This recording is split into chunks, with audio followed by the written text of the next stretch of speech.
নমস্কার বন্ধুরা, সকলকে স্বাগত।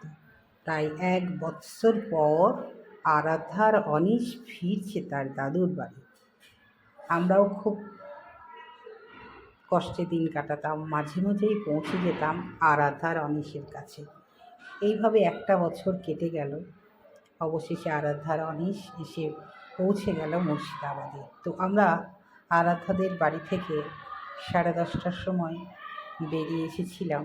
এসে শিয়ালদা স্টেশনে 12:40 ট্রেন রিজার্ভেশন করাই ছিল, এসে উঠেছিলাম। তো বন্ধুরা, এই নাতি আর নাতনি এত প্রিয় দাদু ঠাকুমা বা দিদিমাদের কাছে, তার একটাই কারণ, ছোট্ট শিশু তো ওরা, যেমন দাদু নাতি একটা সুন্দর সম্পর্ক, তেমনি দাদু দিদা ঠাম্মার সঙ্গে দিদার সঙ্গে একটা খুব সুন্দর সম্পর্ক হয়। দুজন দুজনকে ভীষণই ভালোবাসে। আমরা যেমন মেয়ের তরফ থেকে আর ছেলের তরফ থেকে ওরাও সবাই ভালোবাসে। ওরা এসেছিল প্রায় 6 মাস আগে ওদের ঠাম্মা দাদুর বাড়িতে। আমি ওখানে গিয়েছিলাম। আরাধ্যা ভীষণ পাকা হয়েছে, সে ঝগড়া করতে শিখে গেছে, সে নাচ করতে শিখে গেছে, সে করতে শিখে গেছে, সে মোবাইল দেখতে শিখে গেছে। তার মর্জি মতো না হলে কান্নাকাটি শুরু। এটা কিভাবে তুমি সানগ্লাস পরেছো? তুমি তো উল্টো সানগ্লাস পরেছো। সোজা করে পর, আর আমি সোজা করে পড়ো। দিচ্ছে না দাদা, দিচ্ছে না। দাদাকে একটু বকে দাও। পরে তখনই ছুটে চলে যায়, আর তখনই দেখা যায় আমারও কোনো ফুলের গ্রুপের কোনো অনুষ্ঠান।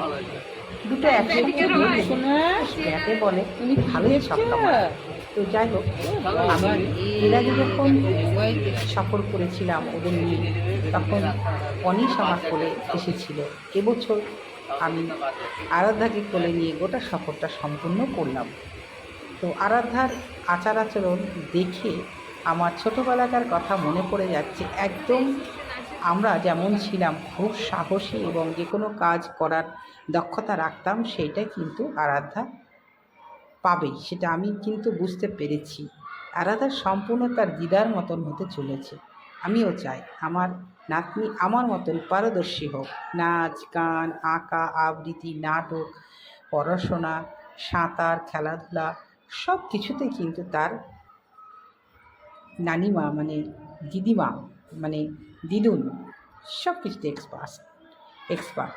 তাই সেও চাই তার নাতনিটাও এক্সপার্ট হোক। আমরা দেখছো রিজার্ভেশন কামরায় উঠে পড়েছি, আর আমাদের একদম ফাঁকা। এবছর যেভাবে ডিসিপ্লিনটা দেখলাম ভালো লাগলো।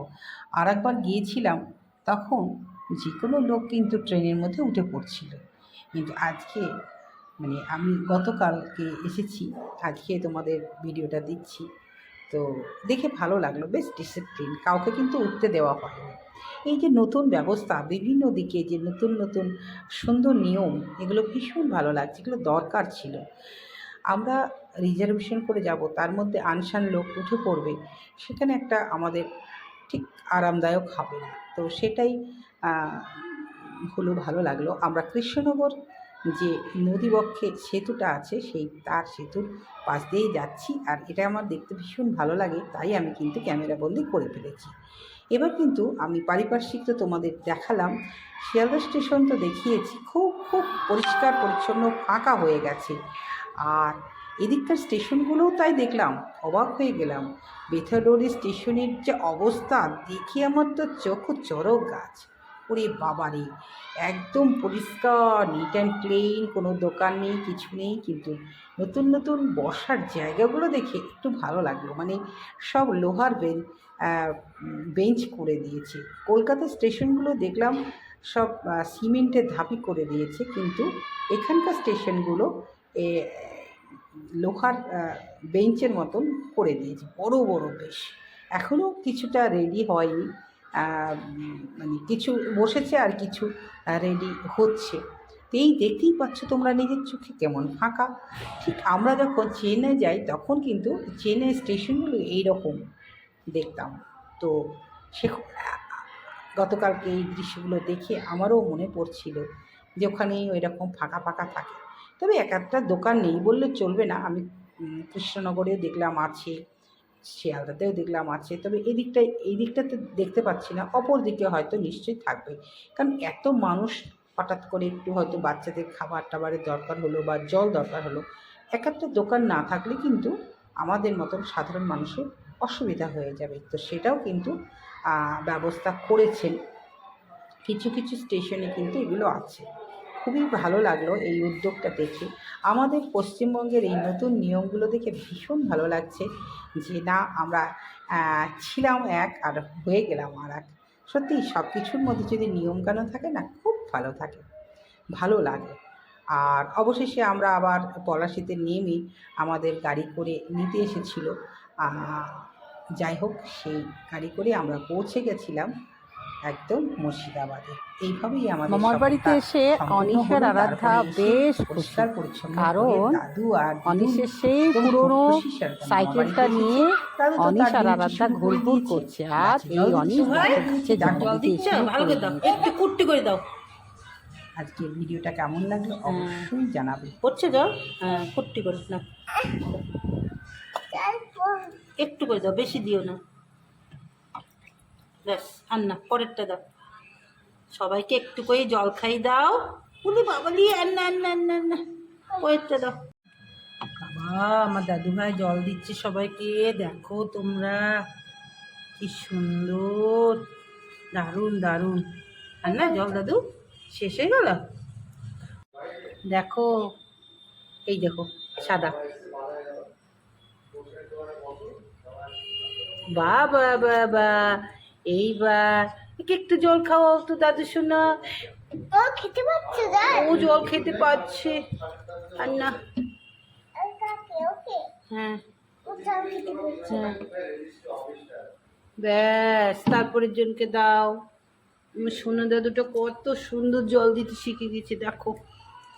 ব্যাস, বেশি দিলে কিন্তু ওদের কষ্ট হবে। তারপরে দাও।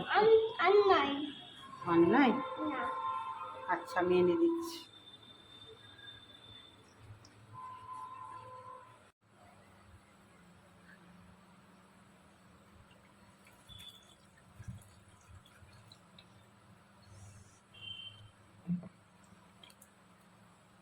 কোথায়? এটা জল আছে দেখেছো, এটা কুট্টি করে দাও অল্প। ব্যাস, এবারে একে দাও, একে খাও।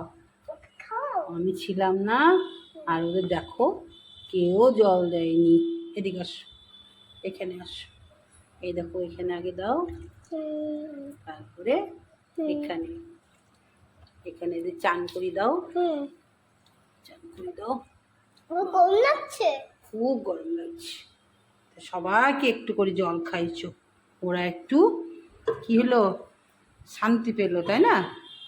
জল খেয়ে দাদু শোনা। কোনটা ভালো লাগছে তোমার? কোনটা ভালো লাগছে বলো, এটা ভালো লাগছে। কোনটা বলো, কোনটা? ওইটা ভালো লাগছে? তোমাদের বাড়িতে নিয়ে যাবা? কোনটা নিয়ে যাবা তোমাদের বাড়িতে? ওইটা নিয়ে যাবা, ঠিক আছে দেবো, ওইটাই দেবো, প্রথমেই ওইটা তোমাকে দেবো।